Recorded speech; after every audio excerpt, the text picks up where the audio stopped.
When working with historical primary sources such as letters and diaries, one of the biggest challenges researchers face is deciphering the creator's handwriting.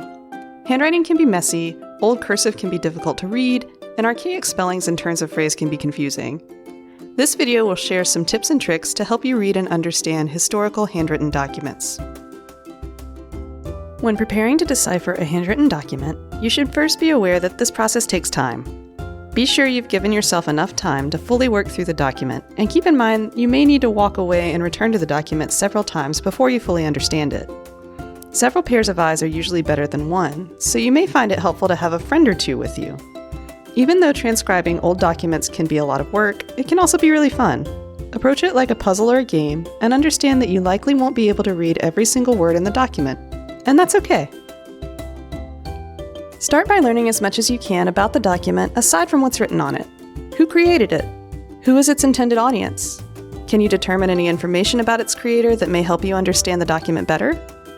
For instance, if you're working on transcribing a letter from an archival collection, you may find that the archivists who preserved the document have provided some biographical information in the collection's finding aid, such as the names of the creator's family members or businesses they owned.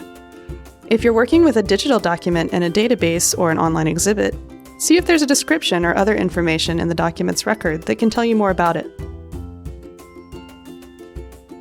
Legal documents, such as wills and deeds, will usually have standardized phrases and language used across every document, which is known as boilerplate. In this example, the paragraph at the end of this 1875 New Hanover County Court affidavit appears verbatim at the end of several other documents in the same collection, with the only difference being the officers' names.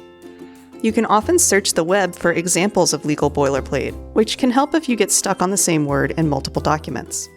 Once you've learned as much as you can about the document, the next step is to begin reading it.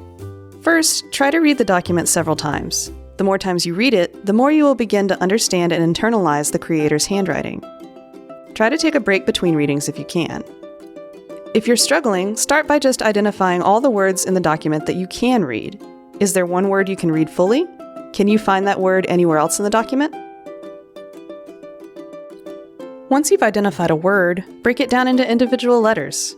See if you can recognize those letters in any of the words you can't fully understand. This is especially helpful if the creator consistently writes in the individual letters in a strange or unique way. You may find it helpful to create a cheat sheet for yourself to keep track. As you're working through the document, it is most beneficial to create a transcript to make it easier to read later. Write the text out by hand or type up a transcript on the computer. As you transcribe, leave blanks for any words you can't read, then come back to those words and write out any letters you can recognize. Treat this process like you would a crossword puzzle, and see if you can fill in any gaps. There are a few historical handwriting conventions that may trip you up as you're transcribing. Here are some things to keep an eye out for. For starters, be prepared to forget how to spell, especially with older documents. A national standard of spelling was not introduced in the United States until well into the 19th century. Before that time, people tended to spell words phonetically, and they continued to do so frequently until compulsory education was established in the 1920s. This means that in many older documents, words are often spelled how they sound, and standardized forms of punctuation and capitalization may be omitted entirely. Take a look at this letter written by a farmer in Fair Bluff, North Carolina to his friend in 1920. Transcribed exactly as written, we see that the text doesn't make much sense. There's no punctuation, and most of the words are strange. But when we read the words phonetically by saying them out loud, we hear, quote, "My dear friend, I today take great pleasure and write you a few lines to let you hear from me. I's sick, but is some better. But Mr. Charlie is mighty sick." End quote. Especially when working with pre-19th century handwriting, be on the lookout for some archaic letter forms. For example, the letters U and V were used interchangeably, and so were the letters I and J. Also, the letter S will often look like an F or a P, especially when it is used in the middle of a word. This is called a long S, and you can see an example of it in the word passing in this letter from a Civil War soldier. You should also keep an eye out for a few common abbreviations that we no longer use. First names and professional titles were frequently shortened in handwritten historical documents. This chart shows some of the most common name abbreviations used until the turn of the 20th century. Along the same lines, several phrases that were frequently used in letter writing will often be abbreviated as well.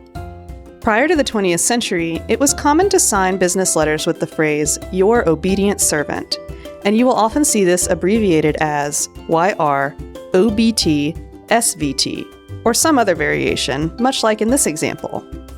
Other common abbreviations are VIZ, which stands for the Latin term videlicet, and is used as a synonym for namely or in other words. You may also encounter the abbreviations INST, ULT, and PROX. These stand for the Latin terms instante mensae, ultimo mensae, and proximo mensae, and they mean this month, last month, and next month. If the document you're transcribing includes a phrase like, quote, "yours of the 14th INST at hand," end quote, that means the writer is responding to a letter they received from the addressee on the 14th of the current month. What if, after all this, you get stuck on a word you just can't read? Here are a few tips you can try if you're stumped. First, try to read it a different way. Say it out loud or trace the word to see if that helps you make sense of it. You can also try to use context clues to help fill in gaps in sentences. Here's a letter written by Confederate General Robert E. Lee to his doctor shortly before his death in 1870. Near the end of the letter is a word that is difficult to read, which appears twice in the same sentence.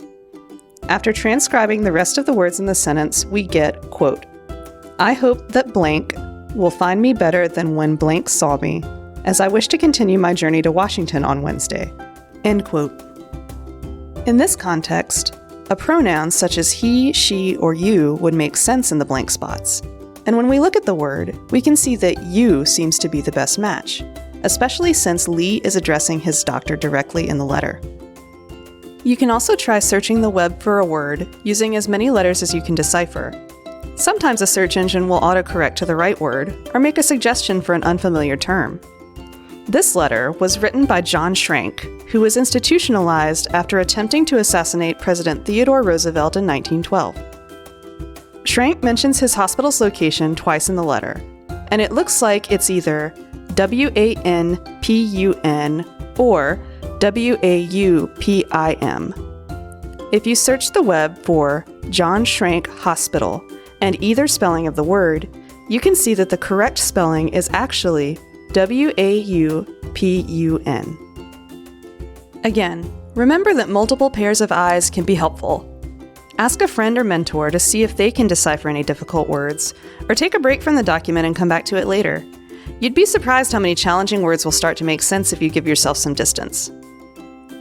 We hope these strategies will help you feel more confident reading and understanding primary sources. If you're still struggling with a document, you can always contact the archivists at the Center for Southeast North Carolina Archives and History at Randall Library for help. Please feel free to email, call, or stop by the center for transcription help. That's what we're here for.